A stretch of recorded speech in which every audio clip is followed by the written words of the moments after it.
Guys, it's about what the rise of the so-called people's movies. These are movies that basically, no matter how many times the critics, the mainstream media, bash people, don't give a crap. Okay, we all know how bad the Rotten Tomatoes establishment is. I can go over several examples of the people's movies in the box office, and I'll get started on 2019 because this is when I really started talking about this stuff. Of course, forever, it had really bad B-list horror movies making a lot of money, because of overall budget. But we're not even seeing blockbusters. Audience defying the critics, which will normally be a box office failure because, of course, the critics said the movie was bad, so therefore it must be bad movie. That's how it used to be until, of course, 2020 came around. When they, of course, revealed how bad and how foolish they are, the movie critics. So on Rotten Tomatoes, okay, this is Aladdin. I don't know why it's Aladdin, but Disney is, of course, immune to the critics because, of course, Disney has a big fan base. So we're gonna look for other movies. Okay, these are movies that are not really received the best, but they still made a ton of money at the box office. For example, Uncharted. This movie is going to make money. Okay. And what is the Rotten Tomatoes score on Uncharted? Okay. The Rotten Tomatoes score, the Rotten Tomatoes establishment, views it as a 41%. Okay. Of course, not everybody in the Rotten Tomatoes establishment are bad. Of course. There are some actual genuine critics, but most of the critics, they go by like one narrative, one left-wing narrative, and that's how they basically review movies now. Okay, they review it up to the left-wing standards.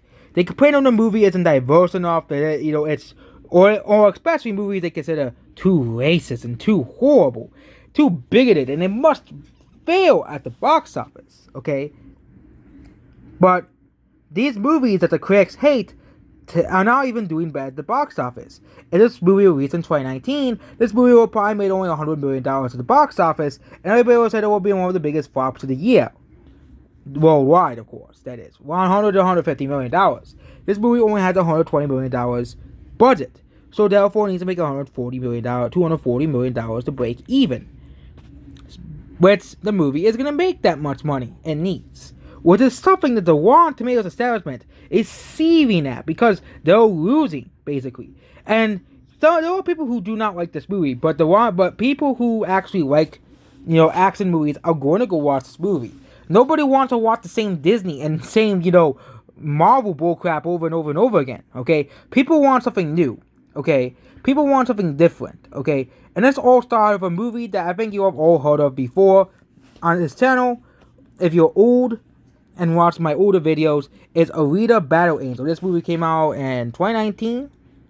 And every one of the Rotten Tomatoes establishment, all of the Rotten Tomatoes establishment, all of these so-called critics said the movie would be a massive box office failure. Because, of course, it's based off a no-name anime that nobody watched. So, therefore, it must flop.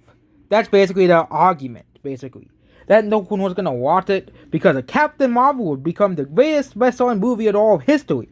Okay, Captain Marvel still didn't make $1 billion, but this movie was actually one of the top 10 highest-grossing movies of the year. Despite the critics saying it was mediocre at most, with around 50 to 60 is basically mediocre. Okay, with the score for Alita is around 61%, which is still in the fresh score, but it's not quote-unquote certified fresh. So therefore, if it's not certified fresh, which of course that's how Rotten Tomatoes establishment rates movies, it's not a good movie. And of course, this was before, the quote-unquote rigged scores came in. It had a 92%, which was one of the highest rated movies on the platform. Despite this, the Rotten Tomatoes establishment said, if you like this movie, you are a sexist and istophobe. And basically, this movie did much better than people expected. Especially in China, where the movie made a lot of money. And this movie did enormously leg-wise and made $85 million domestically. Far more than what they quote-unquote would have predicted. They probably predicted it would open with $10 million and ended up like for someone Ronin and John Carter, two movies that really nobody cares about and no one talks about. Okay, Alita Battle Angel, unlike Avatar, which is the highest grossing movie of all time, actually has a genuine fandom and actually wants to see a second movie. But they won't give us a second Alita movie because it isn't Avatar. It isn't a massive franchise. Despite the movie having a bigger franchise, fan base than movies like The Predator. It made more money than The Predator remake. And it did really well on TV, and it did really well on HBO, and it did really well on Blu-ray and DVD. For the people who still bought Blu-ray and DVD. But, despite this is the newest Blu-ray sales. You would think that the highest selling movies would be all the movies that the critics like. Movies that, the critics endlessly praise. Well, it isn't movies that the critics endlessly praise. Because nobody wants to watch these movies. Okay? Let's compare Read About Angel, which made $400 million, to a movie that the critics were sure, because they said, and the infinite wisdom would become a classic movie. This movie is called Booksmart. I don't think you've ever heard of this movie before, but it's a movie that came out in 2019. And people would say that people would go out in droves to see this movie, and it would become the next comedy classic. It would become the next Ace Ventura, the next, what's the movie they can constantly compare it to, would be Superbad. But nobody went to go see this movie, because nobody gives a shit about what Rotten Tomatoes says about movies. If the entire score revolved around Rotten Tomatoes, then Encanto must have made $1 billion at the box office. Which it did really well on Disney Plus, which will probably stay a Disney Plus exclusive franchise for now, but according to Rotten Tomatoes, it has 91%. Okay? But the movie didn't even make $100 million domestically. Okay? Encanto didn't even make $100 million domestically. So, why should we believe Rotten Tomatoes? If people really trusted Rotten Tomatoes, this movie sort of did extremely well. It sort of basically did like Moana, opened like Moana and Coco. Two movies that were actual successes. But this movie failed to recapture its $300 million budget, which most likely means it will not get another theatrical release. Any sequels to this movie most likely will not see a theatrical release. But if you look at Sing 2, which, again, I don't think people really liked Sing 2, but Sing 2 did significantly better, despite it not being made by Disney. And you look at the Rotten Tomatoes establishment. Rotten Tomatoes establishment gave it a 71%, which is actually pretty respectable. And of course, you see the rigged audience, quote-unquote, audience score, which is why no one uses Rotten Tomatoes anymore as a gauge to judge how audiences like a movie. But Sing 2 made more money. Again, Sing 2 is already established franchise, but Sing was a surprise hit. But the movie is considered worse and lesser by the Rotten Tomatoes establishment. Okay, let's look at one movie, Snack Night at Sesame Street. This movie, okay, according to it has the same score as Sing 2. Okay, even though everybody unanimously agrees it's one of the best superhero movies of all time. But of course, the Rotten Tomatoes establishment said it's worse than Captain Marvel, said it's worse than Age of Ultron.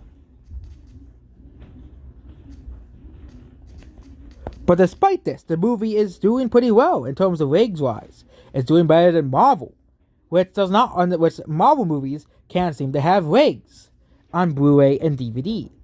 It seems that Marvel movies just don't make money, are continuing to lose popularity. This is the most recent Blu-ray sales. And Marvel is doing far worse with Black Widow than Snack Night at Sesame Street League in terms of ratings. Despite Marvel movies being more popular than DC. But despite this, on Blu-ray, Snack Night at Sesame Street League is having better ratings than Marvel is currently having. As well.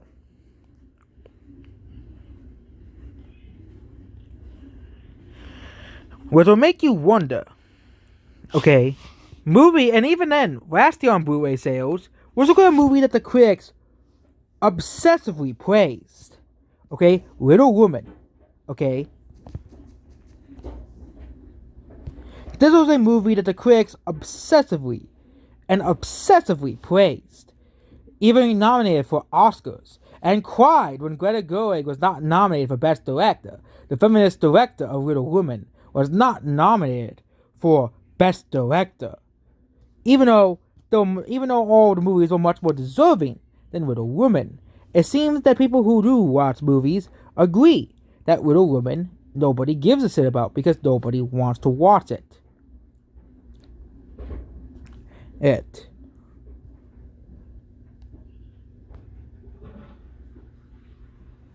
Here, let's go back to 2020. How well did Little Woman do on Blu-ray compared to... So Little Woman on Blu-ray... Where is it? Okay, where is Little Woman?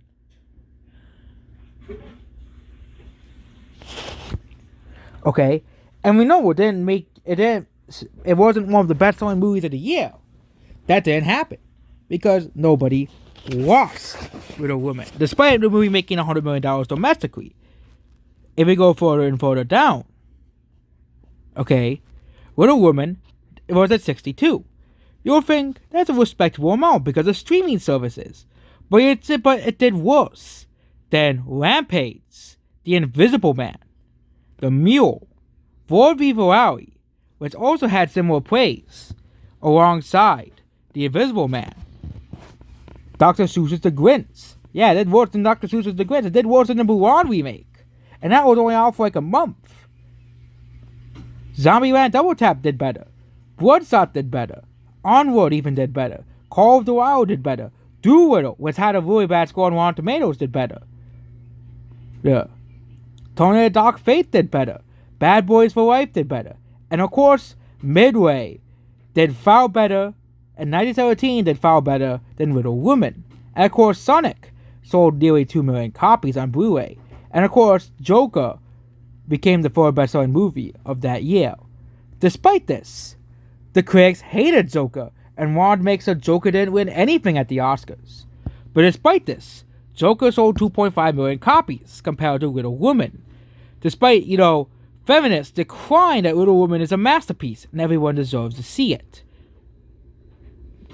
And that everybody has to see Little Woman or else they're a sexist istphobe, basically. And all you have to do is look at the Blu-ray sales and look at what people actually want to watch. These are the movies that will become the classics of the decade, of the year.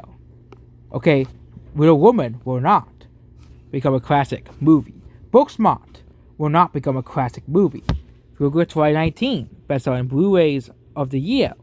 A Little Battle Angel made it onto the list. Godzilla King of the Monsters, Shazam. And people say, but those are just dumb action movies.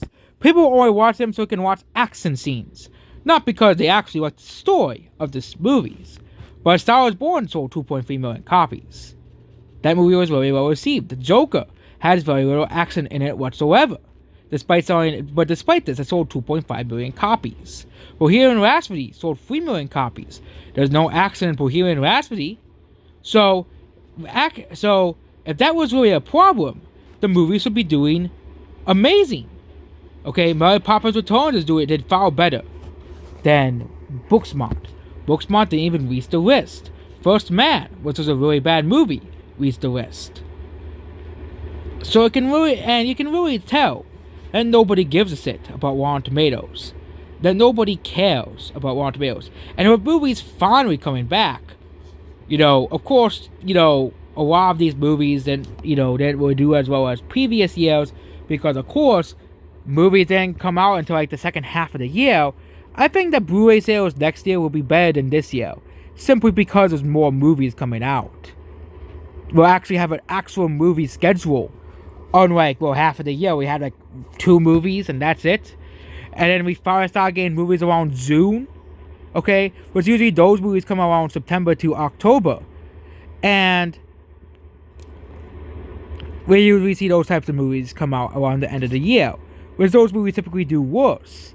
Because, of course, they have less weeks to sell the movie. So, that's basically about this video. Goodbye.